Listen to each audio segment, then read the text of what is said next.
नमस्कार, स्वागत है आपका 18 स्वदेश में। मैं शरद दुबे हूँ और आप देख रहे हैं एफएनओ जंक्शन, जहां पे आज देख सकते हैं निफ्टी की ब्रॉडर मार्केट जो है 2 दिन की सुस्ती के बाद जो है आप कह सकते हैं एक अच्छी मोमेंटम देखने मिल रही है स्टॉक में। निफ्टी की अगर एक बार चार्ट लाते हैं सामने तो देखेंगे यहाँ पे जो है वॉलेटिलिटी जो है थोड़ी सी कम हो रही है, लेकिन ओवरऑल जो है निफ्टी में एक अच्छी मोमेंटम देखने मिल रही है। Of course towards the days high से थोड़ी सी करेक्शन ज़रूर हुई है, पर फिर भी अभी कंफर्टेबली 24,800 के इंपॉर्टेंट लेवल्स के ऊपर है, तो ये एक इंपॉर्टेंट बात है। अब चलिए निफ्टी बैंक पे भी एक बार चेक ले लेते हैं। निफ्टी बैंक की बात करें तो यहाँ पे जो है थोड़ी सी जो गिरावट ज़रूर आ रही है दिन के ऊंचे लेवल से, बट अभी भी 55,000 का लेवल्स जो है मार्क्ड है। अब ओवरऑल ब्रॉडर इंडेक्सेस की भी बात कर लेते हैं तो यहाँ पे जो है निफ्टी स्मॉल कैप 100 इंडेक्स और निफ्टी मिड कैप 100 इंडेक्स, इन दोनों पे भी नज़र रहने वाली है। यहाँ पे देखें तो ये लार्जली फ्लैटिश है, बट ऑफकोर्स 11 साढ़े 11 बजे के बाद जो है थोड़ी सी गिरावट जो है हमें देखने मिल रही है। तो सुबह के जो गेन्स थे पूरी तरह तो वॉश आउट नहीं हुए हैं, लेकिन थोड़ी सी जो है नरमी ज़रूर देखने मिली है सभी बेंचमार्क इंडेसेस में। एक बार एडवांस डिक्लाइन रेशियो पे भी नज़र डाल देते हैं। यहाँ पे देखेंगे एडवांस डिक्लाइन रेशियो जो है लार्जली हम कह सकते हैं इवन स्टीवंस है, लेकिन थोड़ा सा जो बायसनेस है अगर हम बात करें तो वो एडवांसेस की तरफ है। वायदे बाजार में इंटरेस्टिंग रेशियो आ रहा है, ऑलमोस्ट आप कह सकते हैं 4 शेयर्स अगर एडवांस कर रहे हैं तो सिर्फ 1 शेयर डिक्लाइन कर रहा है। और ओवरऑल पूरे मार्केट में भी जो है जो एडवांस डिक्लाइन रेशियो है वो मान के चलिए 2:1 के रेशियो पे आ रहा है। तो ऑफकोर्स ब्रॉडर इंडेसेस में भी अच्छी मूवमेंट देखने मिल रही है। विक्स की भी एक बार जो है चार्ट डायरेक्टर साहब फायर करिए, यहाँ पे विक्स के बारे में बात करेंगे। यहाँ पे ऑफकोर्स जो करेक्शंस हुई है हायर लेवल से वो तो देखने मिल ही रही है, और आज भी जो है ऑलमोस्ट फ्लैटिश है 17.5 पे। जिस तरह 16 या 15 आता है तो वैसे नॉर्मलाइजेशन की तरफ हम बढ़ सकते हैं। लेकिन चलिए थोड़ा रिपोर्ट कार्ड्स जो है उनको भी हम मेजर कर लेते हैं। कल के जो हिट कॉल्स थे उस पर ना हमारी नज़र रहेगी।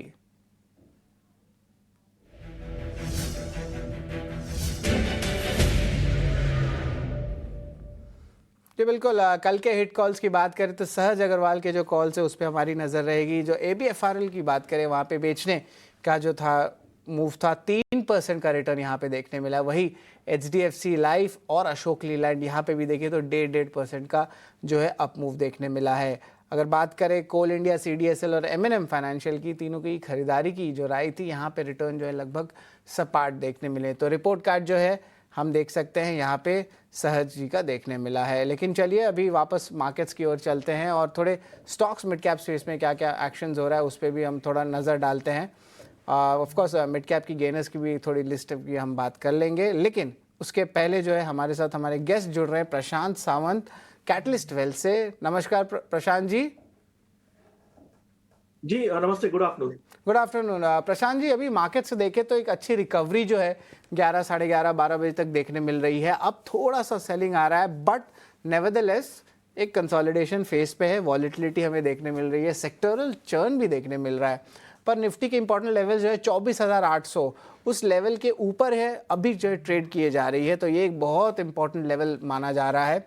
ऑफकोर्स कल जो था जो गिरावट आई थी तो वहाँ पे हमें लगा कि 24,500 इंपॉर्टेंट लेवल होगा, लेकिन करंटली 24,800 पे है। ट्रेंड जो है पॉजिटिव है और निफ्टी बैंक भी 55,000 लेवल्स पे है। तो सबसे पहले निफ्टी पे क्या आपकी राय होगी ये बताएं करंट लेवल से। तो यहाँ पे अगर हम निफ्टी की बात करें, कल जो डिप आई थी वो एक स्ट्रॉन्ग रैली के बाद एक डिप की तरह मैं उसको देख रहा था, जो ऑलमोस्ट आज कंफर्मेशन आ चुका है। अगर हम स्पॉट लेवल्स देखें तो अभी निफ्टी करंटली करीबन 24,800 के बिल्कुल बॉर्डर पे ट्रेड कर रहा है, और मुझे लग रहा है कि अभी मोमेंटम आने के लिए जो क्लोजिंग है इस हफ्ते की, यानी आज और कल मिला के, वो करीबन 24,940-50 स्पॉट लेवल के ऊपर आना बहुत जरूरी होगी। तो हमें एक अच्छी स्पाइक देख सकते। ओवरऑल एक पोजिशनल अप्रोच अगर देखें तो मुझे लग रहा है कि हम 25,400 के जोन को टेस्ट कर सकते हैं इवेंचुअली अगले कुछ दिनों में। तो मेरी सलाह होगी कि जिनके पास लॉन्ग पोजीशंस हो वो ट्रेल करे, थोड़ा डीप रख के करीबन 24,650 24,640 के स्पॉट लेवल्स को एक ट्रेलिंग स्टॉप लॉस बना के पोजीशंस को ट्रेल करे। कोई फ्रेश पोजीशन लेना भी चाहे तो इसी स्टॉप लॉस से करीबन 150 पॉइंट की रिस्क होगी, पोजीशन बना सकता है। और जो टारगेट्स मैंने कहे 25,200 25,400, इनको आप एक पोजिशनल अप्रोच की तरह ले सकते हो। अगर आप कहें तो मैं बैंक निफ्टी पे भी राय दूं। दीजिए यहाँ पे एक जो है मोमेंटम जो है ऑफ कोर्स थोड़ा आज तो देखने मिला ही है, लेकिन 55,000 लेवल्स के जस्ट नीचे अभी थोड़ा गया है। थोड़ी सी सेलिंग ज़रूर आ रही है ऊपर के लेवल से, बट नेवरदलेस जो है अभी भी 80 पॉइंट के ऊपर जो है बैंक निफ्टी आ रहा है। तो ज़रा राय बताएं क्या होगा प्रशांत जी? तो बैंक निफ्टी में अगर हम देखें काफी एक कंसोलिडेशन के बाद एचडीएफसी बैंक आज फिर से अच्छी प्राइस एक्शन दिखा रहा है, हालांकि ऊपरी लेवल्स पे सस्टेन नहीं कर पा रहा है। सो ओवरऑल बैंक निफ्टी का जो अहम लेवल होगा, अभी हम ऑलमोस्ट 55,000 के जस्ट नीचे स्पॉट में ट्रेड कर रहे हैं, और अगर हम पैटर्न और प्लेसमेंट वाइज देखें तो हम 20 दिनों के एवरेज के बिल्कुल बाउंड्री पे ट्रेड कर रहे हैं। मेरे लिए यहाँ पे 55,200 के ऊपर क्लोजिंग अहम होगी, 55,200 स्पॉट। तो मैं उसके लिए वेट करूंगा, और वो क्लोजिंग आने के बाद मेरा स्टॉप लॉस होगा करीबन 54,800, 54,800, यानी almost 400 point less than 1% risk लेके मैं एक पोजिशनल अप्रोच लूंगा फॉर टारगेट्स अराउंड 55,800 से लेके 56,000। सो मेरे लिए 55,200 के ऊपर क्लोजिंग होने के बाद ही नेक्स्ट डे में फॉलोअप पे यहाँ पे ट्रेड लेना चाहूंगा। फिलहाल मेरे लिए bank Nifty no trade zone में होगा। बिल्कुल, bank Nifty no trade zone में है करंटली, और वॉलेटिलिटी भी ज़रूर देखने मिली, और ख़ास करके आखिरी जो स्तर रहेगा आपका ट्रेड का, वहाँ पे ज़रूर नज़र रहेगी, खास करके 1 बजे के बाद क्या मूवमेंट आता है, क्या जो है ये सेलिंग वापस से देखने मिल सकती है, तो इस पे भी जो है राय बरकरार रहेगी। लेकिन अब चलिए थोड़े ताज़ा खरीदारी वाले शेयर्स यानी कि लॉन्ग बिल्डअप, उस पर नज़र डालते हैं।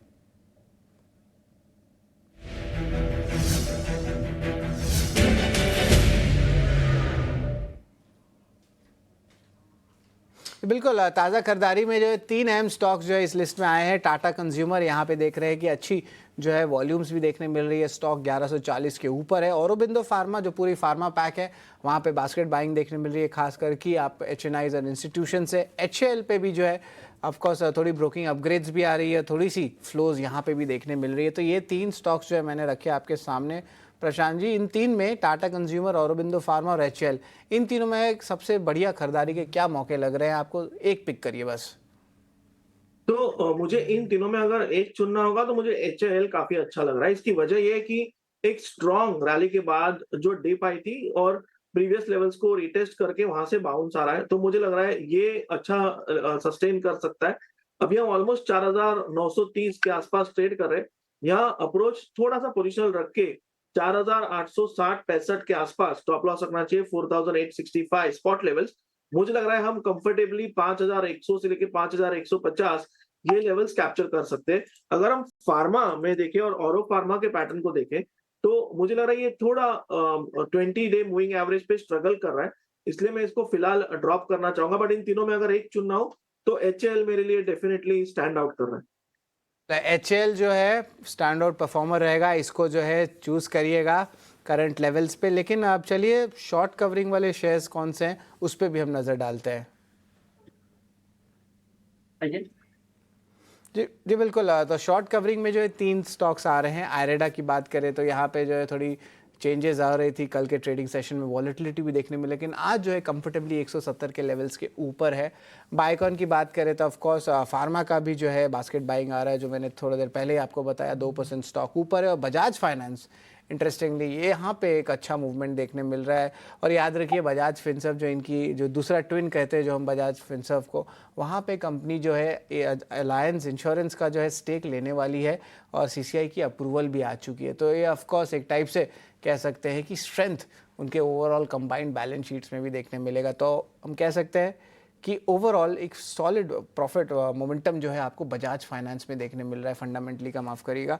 तो इन 3 कंपनीज़ में जो है प्रशांत, आपको क्या लगता है कहाँ पे ज़्यादा जो है ये ट्रेंड सस्टेन कर सकता है? एक है बजाज फाइनेंस, और ईजिली 9100 लेवल्स के ऊपर है, ऑलमोस्ट 9200 टच कर रहा है। दिन के हाई लेवल से ज़्यादा करेक्शन नहीं हुआ है, बट अभी भी बना हुआ है।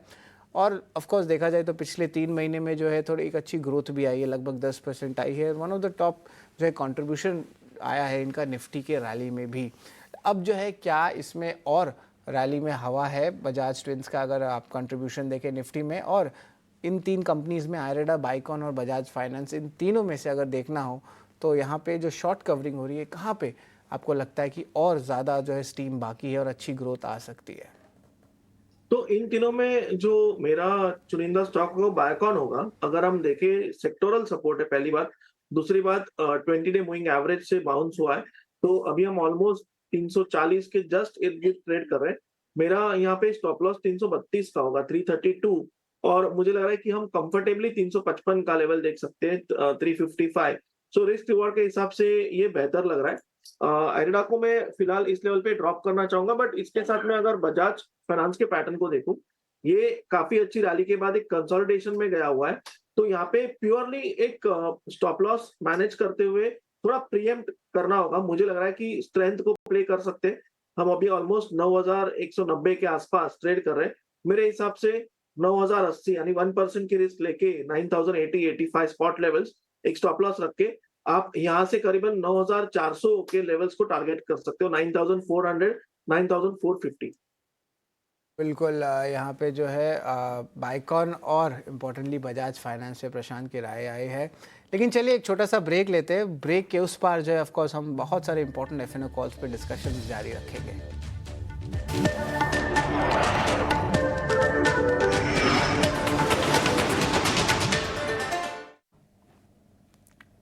स्वागत है आपका एफएनओ जंक्शन में। एक बार मार्केट की चेक ले लेते हैं। यहाँ पे ऑफ कोर्स निफ्टी जो है कंफर्टेबल जोन्स पे है अभी, और इम्पोर्टेंटली जो 24,800 का जोन है वो थोड़ा सा गिरा है ज़रूर, और ऑलमोस्ट पिछले 20 मिनट में जो है ऑलमोस्ट 20 पॉइंट्स की जो है गिरावट आई, बट फिर भी कहेंगे कि यहाँ पे जो है अभी भी सस्टेन कर रहा है इंपॉर्टेंट सपोर्ट लेवल्स पे। निफ्टी बैंक की भी बात करें यहाँ पे तो थोड़ी सी गिरावट ज़रूर आई है, बट ओवरऑल जो है हम कह सकते हैं कि ऑलमोस्ट अब फ्लैट आ गया है। 54,850 का आया है। इसका मतलब थोड़ी सी गिरावट जो है थोड़ा सा ज़्यादा आ गया है स्क्रीन पे, ये अभी देखने मिला, लेकिन ये पिछले 10 से 15 मिनट में देखने मिल रहा है। अगर टॉप लूजर्स की बात करें तो निफ्टी बैंक के जो है एक बार ऑफकोर्स टॉप लूजर्स की जो कॉन्स्टिट्यूएंट्स है उसको एक बार फायर करते हैं, जहाँ पता करते कि कौन से बैंकिंग शेयर्स में जो सेलिंग थोड़ी देखने मिल रही है। एंड ऑफकोर्स थोड़े दिन पहले ही प्रशांत जी ने भी कहा था कि एक्शन जो है वो नहीं लेना चाहते हैं जहाँ पे कंपेयर होता है अगर बैंकिंग नेम्स पे। और इंडसइंड बैंक आज नतीजे आने वाले हैं, थोड़े कमज़ोर नतीजे भी आएंगे, और आज देख रहे हैं one of the top losers Nifty bank है। लगभग 2.5% की जो है गिरावट देखने मिली है। प्रशांत जी, यहाँ पे जो है इंडसइंड बैंक पे जो है मेरी नज़र है, यहाँ पे तो ऑफकोर्स ये क्वार्टर पे बहुत एडजस्टमेंट्स आएगा, बहुत डिस्क्रिपेंसीज हुआ है। मेरे हिसाब से 2500 करोड़ का जो है एडजस्टमेंट इस क्वार्टर में आने वाला है, जिसमें डेरिवेटिव्स का एडजस्टमेंट भी है, कुछ अदर एसेट्स का भी एडजस्टमेंट है। लार्जली तो नेगेटिव फैक्टर्ड इन हो रहा है, और ये जो है आप देख सकते हैं दिन के लो पे है, 2.5% डाउन है इंडसइंड बैंक। तो यहाँ से और भी क्या गिरावट आ सकता है इंडसइंड बैंक का, और क्या इंपॉर्टेंट स्टॉप लॉसेस रह सकते हैं प्रशांत जी, ये जरा बताएं। तो ओवरऑल मुझे लग रहा है कि एक प्राइस एक्शन में नर्वसनेस जो नजर आ रहा है, बट अप्रोच क्या रखना होगा, रिजल्ट तो हम प्रेडिक्ट नहीं कर सकते, बट मुझे लग रहा है कि अभी हम ऑलमोस्ट 760 के लेवल पे, इस स्टॉक के लिए अहम लेवल है 735 740 का जोन। जब तक इसके नीचे क्लोज ना हो, मुझे लग रहा है ये कंसोलिडेशन चल के थोड़ा सा अप स्पाइक आ सकता है। ओवरऑल पैटर्न जो है वो बेरिश है और एक पुल बैक ही आ रहा है, वो हमें ध्यान में रखना होगा। सो मेरे हिसाब से अगर पोजिशन हो 740 735 जोन स्पॉट क्लोजिंग बेसिस, ये आपका एक स्ट्रिक्ट स्टॉप लॉस होना चाहिए। यहाँ पे जो है नज़र रहेगी इंपॉर्टेंट लेवल्स पे, इंडसइंड बैंक पे जो है नज़र है। लेकिन ताज़ा बिकवाली वाले शेयर्स पे भी हम थोड़ा नज़र डालते हैं। हमारे जो फ्रेश शॉर्ट बिल्डअप हो रही है उन स्टॉक्स पे नज़र डालते हैं।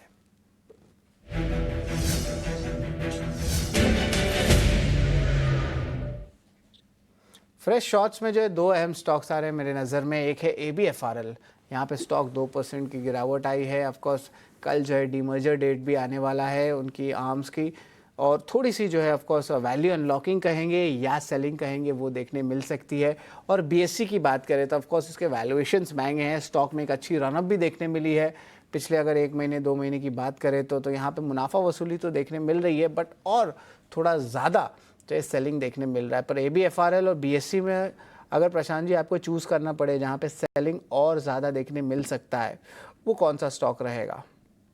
तो मैं इन दोनों में ही शॉर्ट रेकमेंड नहीं करूंगा। इसकी वजह आपको बता रहा हूँ। ABFRL के पैटर्न को अगर हम देखें तो ये 20 दिनों के एवरेज से बाउंस हुआ है। आप सपोर्ट के यहाँ बाउंस करें तो सपोर्ट के अगर शॉर्ट करना चाहे तो ये बिल्कुल भी जस्टिफाई नहीं करेगा, तो इसको अवॉइड करना होगा। BSE में एक अच्छी खासी रैली के बाद एक डिप आ रही है, तो मुझे नहीं लगता कि हम हमेशा ये सुनते हैं कि बाय स्ट्रेंथ सेल वीकनेस, यहाँ वीकनेस नहीं है, यहाँ सिर्फ एक डिप आ रही है।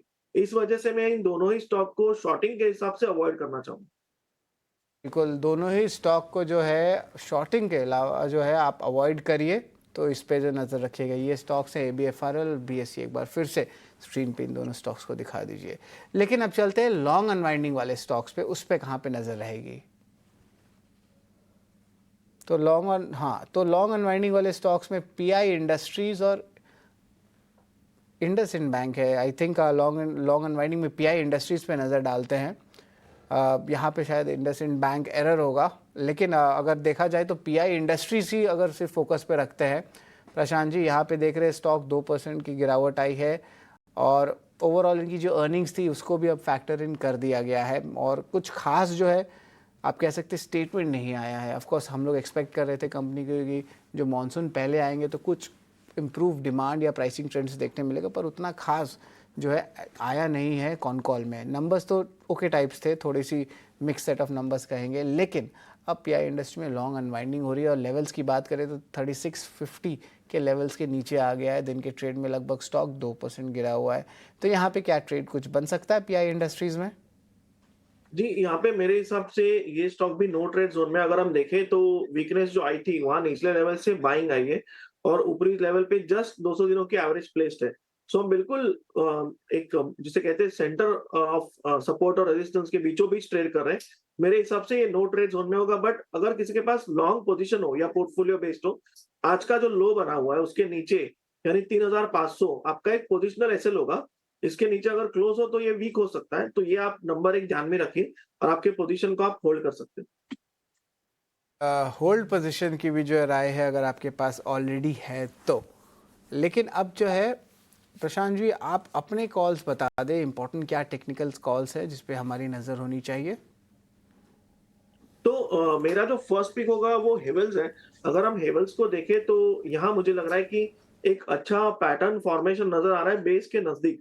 अभी हम ऑलमोस्ट 1570 1570 पे ट्रेड कर रहे हैं। स्टॉप लॉस मेरा होगा यहाँ पे करीबन 1550-55 के जोन के बीच में स्पॉट लेवल्स, और मुझे लग रहा है हम कंफर्टेबली 1600 से लेके 1610 इन लेवल्स तक जा सकते हैं। और जो नेक्स्ट पिक मेरी होगी वो होगी एयू बैंक। तो यहाँ पे भी हम एक स्लोपिंग अपवर्ड 20 डेमा पे सपोर्ट ले रहे हैं, ऑलमोस्ट 680-85 के जोन के बीच ट्रेड कर रहे हैं। यहाँ जो स्टॉप लॉस में रखना चाहूंगा वो होगा करीबन 670 के नीचे बिलो 670, और मुझे लग रहा है यहाँ से हम 700 से लेके 710 700 710 ये जोन्स एक बार टेस्ट कर सकते हैं। कुल तो इस पे ज़रूर नज़र रहेगी, लेकिन चलिए अब अर्निंग्स पे भी नज़र डाल देते हैं। ओएनजीसी आज अपने चौथे तिमाही के नतीजे जारी करेगी। नतीजों का अनुमान बताने के लिए वरुण दुबे जुड़ रहे हैं। वरुण बताएं ओएनजीसी के अर्निंग्स कैसे रहेंगे? आपने सही कहा, कुछ गिने चुने रह गए, उसमें से ओएनजीसी एक है। आने वाले दिनों में सनफार्मा के नतीजे आएंगे, तो ये कुछ छोटे बहुत नतीजे हैं जो कि रह चुके हैं और ये हमेशा आखिरी में ही आते हैं।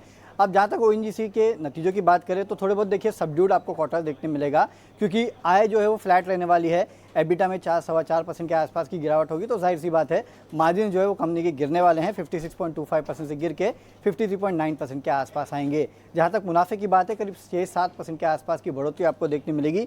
8,810 करोड़ के आसपास जो है वो ये आ सकता है। अब मुनाफे में इतनी बढ़त क्यों है? क्योंकि देखिए कुछ हद तक टैक्स बेनिफिट्स और कुछ अगर आप देखेंगे तो अदर इनकम में बेनिफिट होगा, जिसके कारण ओवरऑल कंपनी का जो मुनाफा है वो थोड़ा बहुत बढ़ते हुए आपको नजर आ सकता है। अब ऑपरेशनल परफॉर्मेंस थोड़ा वीक रहेगा, मार्जिन में कमजोरी होगी। कंपनी के प्रोडक्शन नंबर्स की बात करें तो क्रूड प्रोडक्शन हो, गैस प्रोडक्शन हो, 2 से 5% के आसपास की गिरावट आपको वहाँ पे क्वार्टर देखने मिलेगी। सेल्स वॉल्यूम में भी कोई बढ़ोतरी होने वाली है नहीं, वो भी फ्लैट रहने का अनुमान लगाया जा रहा है। वैसे भी अगर आप देखेंगे तो तिमाही दर तिमाही कच्चे तेल का भाव किस तरह से फ्लक्चुएट हुआ है, इनफैक्ट 8% की गिरावट यहाँ देखने मिली है। और सिंगापुर जीआरएम्स को अगर आप देखेंगे तो करीब 58% की साल दर साल पर गिरावट जो है वो यहाँ देखने मिली है। तो जाहिर सी बात है ये दर्शाता है कि कंपनी के जो ओवरऑल रियलाइजेशन है वो फ्लैट रह सकते हैं या फिर वहाँ पे थोड़ी बहुत आपको गिरावट देखने मिलेगी। जो एपीएम गैस जिसका एलोकेशन बढ़ाया गया था न्यू वेल्स का, हालांकि उसके जो कीमतें हैं वो अप्रैल में बढ़ाई गई थी, तो जो भी बेनिफिट होगा वो आने वाले क्वार्टर में होगा, इस क्वार्टर में तो आपको देखने मिलेगा ही नहीं। तो कंपनी के जो ओवरऑल नंबर्स है वो थोड़े बहुत सबड्यूड रहेंगे। जो कंपनी अपने गैस प्रोडक्शन को यहाँ बढ़ाएगी उस पर नज़र होगी, क्योंकि आगे चल के वो कंपनी के ओवरऑल प्रॉफिट और रेवेन्यू में काफ़ी अच्छा कंट्रीब्यूशन करते हुए नजर आ सकता है। लेकिन इस क्वार्टर के नतीजे जो है वो थोड़े बहुत दबाव में रह सकते हैं, खासकर मार्जिन फ्रंट पे मुनाफा 7% बढ़ेगा, अदर इनकम टैक्स बेनिफिट से वहाँ पे फ़ायदा होगा। जी धन्यवाद वरुण। ओएनजीसी के अर्निंग्स जो है ज़्यादा खास तो लग नहीं रहे, मिक्स सेट ऑफ अर्निंग्स देखने मिल सकता है, लेकिन दो और चीज़ मैं दर्शकों को बता देता हूँ। सबसे पहला है कि ब्रेंट क्रूड प्राइजेस में बढ़ोतरी हो रही है, लगातार 2 दिन में जो है लगभग $66 प्रति बैरल की बढ़ोतरी हुई है। तो ओएनजीसी, ऑयल इंडिया जैसे स्टॉक्स के लिए ये पॉजिटिव न्यूज़ फ्लो है। और इम्पॉर्टेंटली न्यूज़ फ्लो एक और आ रहा है कि जो उनके KG-D6 ब्लॉक है वहाँ पे शेल बीपी के साथ भी करार हो सकता है। तो ऑफकोर्स इन दोनों स्टॉक्स को जो है रडार में ज़रूर रखिएगा, ऑयल इंडिया और ओएनजीसी। लेकिन प्रशांत, ओएनजीसी की अभी अर्निंग्स आ रही है, 2-3 इंपॉर्टेंट न्यूज़ फ्लोज भी है जो मैंने अभी बताया। यहाँ पे करंट लेवल्स पे ओएनजीसी पे कोई भी टाइप का पुल बैक एक्सपेक्ट कर रहे हैं कि थोड़ी और गिरावट जो है हम देख सकते हैं? क्योंकि देखिए एक स्पाइक आ रहा है, थोड़ा सा अभी थोड़ा देर पहले एक स्पाइक देखने मिल रहा है लोअर लेवल से। ऐसा नहीं कि अच्छी रिकवरी हुई है, बट एक स्पाइक ऊपर की तरफ देखने मिल रहा है, अर्निंग्स आउट हुई नहीं है। तो यहाँ पे लगता है कि वॉलेटिलिटी रहेगा और कुछ ट्रेड बनता है या दूर रहे ओएनजीसी से अभी? तो यहाँ पे अगर हम एक पैटर्न नोटिस करें तो पिछले 4 बार जब भी ये स्टॉक 200 दिनों के एवरेज पे आए, वहां एक नर्वस प्राइस एक्शन नजर आए और रेजिस्टेंस ले। अभी भी हम उसी लेवल पे हैं। तो मुझे लग रहा है कि क्लैरिटी कब आएगी, जब ये 255 के ऊपर क्लोज हो। अभी हम ऑलमोस्ट 250 के नीचे हैं। 255 स्पॉट के ऊपर अगर हम क्लोज हो जाते तो डेफिनेटली हम एक लॉन्ग इनिशिएट कर सकते हैं। On the next day stop loss रखेंगे 245 और वहां से आप टारगेट रख सकते हो 275 से लेके 280। बट अगर ये 255 के ऊपर क्लोज ना हो, मुझे लग रहा है कोई पोजीशन यहाँ लेनी नहीं चाहिए। एक्जैक्टली यही हम भी सोच रहे थे कि यहाँ पे कोई पोजीशंस नहीं लेनी चाहिए। लेकिन एक बार ऑफकोर्स एक आपके कॉल्स को एक बार रिवाइज करवा देते हैं डायरेक्टर साहब को। स्क्रीन पे प्रशांत जी के कॉल्स पे ले आते हैं। बजाज फाइनेंस यहाँ पे देखिए टारगेट प्राइस 9400 का है, बाय रेटिंग का है और स्टॉप लॉस 9080 का है।